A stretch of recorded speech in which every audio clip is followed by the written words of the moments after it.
my name's Janet, and we're going to have a garden tour today.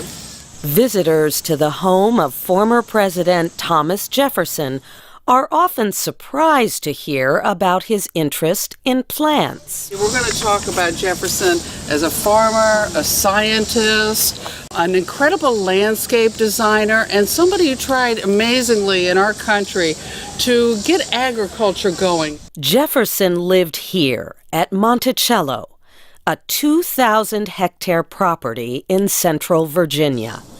He designed the house and grounds and planted fruit trees. Peter Hatch is director of gardens and grounds at Monticello. This was a laboratory for Thomas Jefferson, an Ellis Island, if you will, of new and unusual plants that came literally from around the world. Jefferson documented the planting of 330 varieties of vegetables and 170 varieties of fruit in this garden.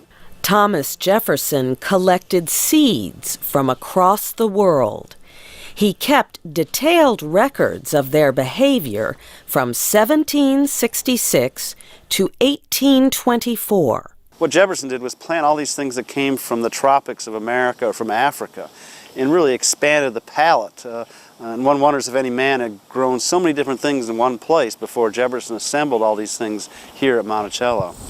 Hatch says his goal is to remain true to what Jefferson started at Monticello while adding to the collection. One of my concerns has been trying to find the old varieties of vegetables, the very same species that Jefferson was growing, and also to plant it in an interpretive way so people can see this really important facet of Jefferson's worldview, the horticultural view.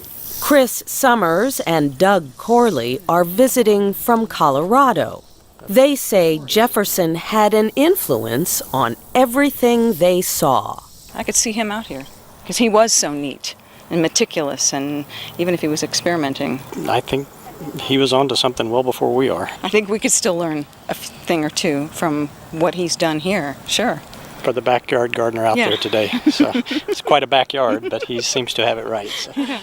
Peter Hatch says Thomas Jefferson's advice to plant lovers today would be to experiment. They can start, he says, with seeds harvested from Monticello. I'm Barbara Klein. Daniel, stop. Okay.